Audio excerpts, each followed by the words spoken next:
Yeah, so terms like Hispanic, Latino, Chicano have been a source of debate since at least definitely since the Mexican American Civil Rights Movement.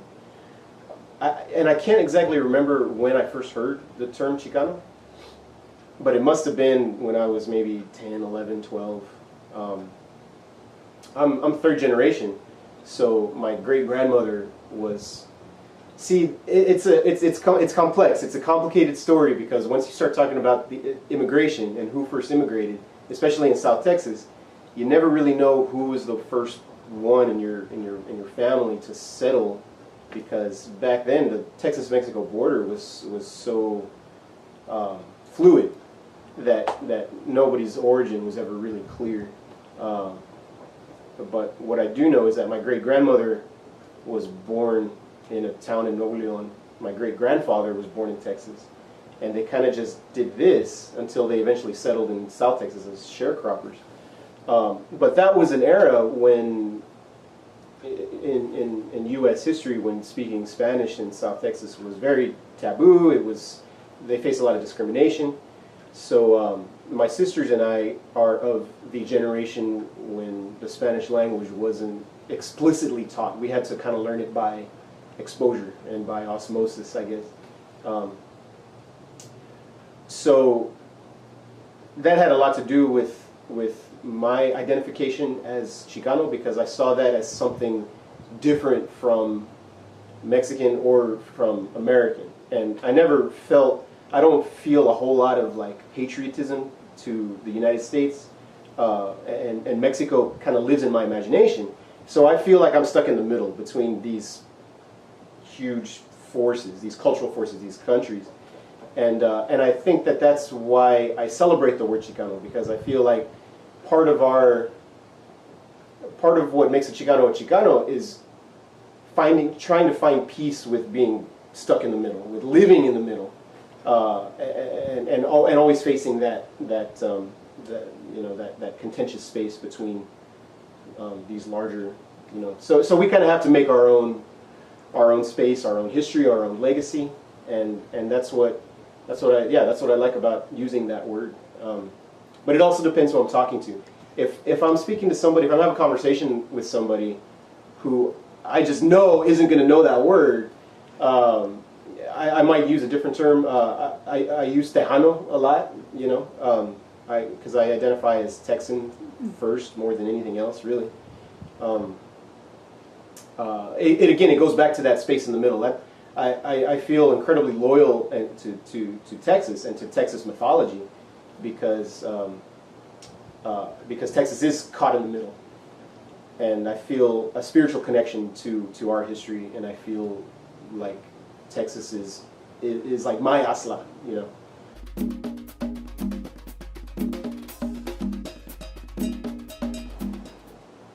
Well, I first started making art with pencils and with crayons and markers. I just always loved to draw. Anything I could find to draw with, I would. I never really got too excited about painting. I remember trying watercolors. I picked up watercolors when I was maybe in the 6th grade, and I saw that as like a form of drawing. It had similar sensibilities. So I've worked that into, I guess, my comfort zone of tools that I like to use. And then, of course, I'm actually a graphic designer by training, so I started learning all the digital stuff when I went to art school.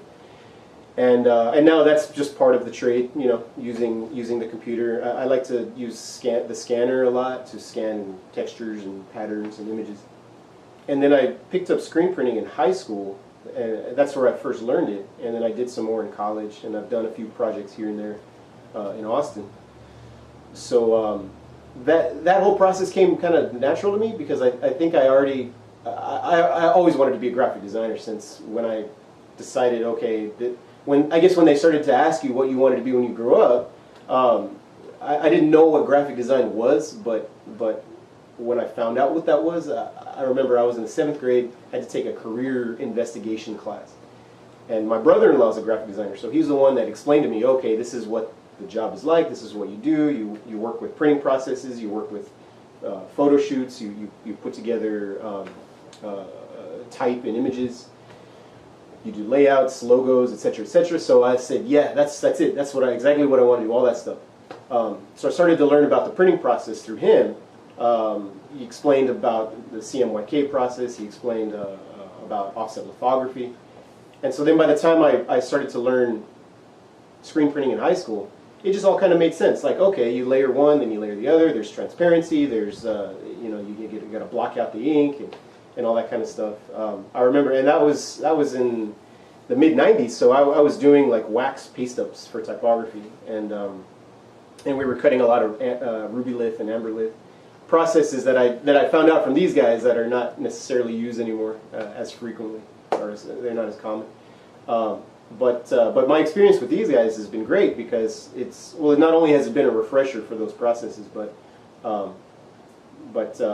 being able to work so up close and personal with master printers, you can really learn a lot of really specific techniques and tricks of the trade, and you just hear a lot of really good stories. They told me really good stories about working with different kinds of artists and how the screen printing process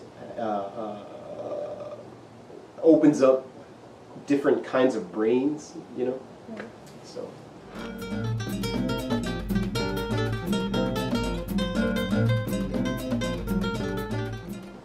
So when I started thinking about a proposal for the Serie project, I just went through my sketchbook first just to see, what have I come up with before? Is there anything interesting in it? And I really wasn't excited about too much.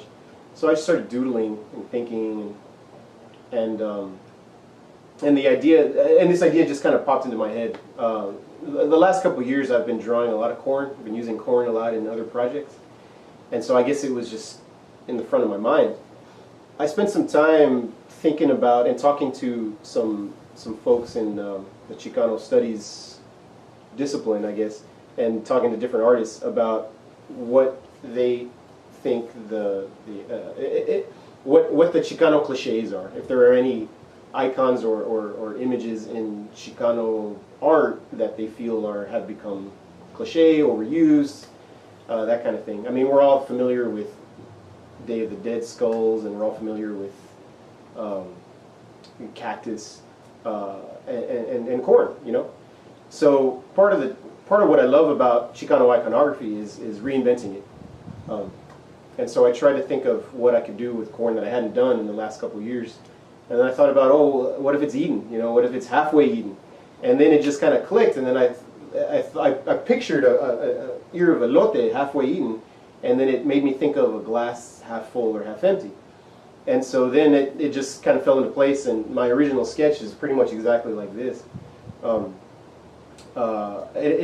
just thought it was funny. It's all what it comes out to. I thought that doing a parody on that old proverb, is the glass half empty or half full, was funny and interesting, and I decided to do a print of it. As a graphic designer, I'm always thinking about typography, and drawing type is actually my favorite thing to do. So I draw type in everything, as much as I can, and even in my professional projects and commercial projects. So for something like this, it was perfect. Of course, I was going to draw my own type. I could go on and on about even just the theory behind how I designed that type, but that's a long story. The composition, as I built the composition, I was inspired by some of the golden age, by the golden age of advertising, and some mid-century design posters with the stark diagonal, and then the seal, kind of like the seal of quality, the approval stamp, was just something I felt rounded out the composition. It made it look a little bit more commercial, maybe almost like a fruit crate, like a roadside painted sign. I love that kind of stuff. I love that kind of tactile quality. So I went with that. The pattern in the background is an old Zapotec pattern that symbolizes the balance between male and female.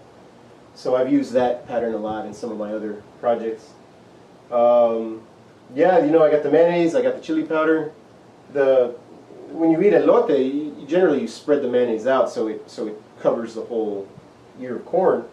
But when I was trying to think of how I was going to draw that, didn't really work. So I thought, well, I'll just put just a splatter of mayonnaise, and the viewer will get it. You know, it comes across. And then I just use a toothbrush to splatter the chili powder.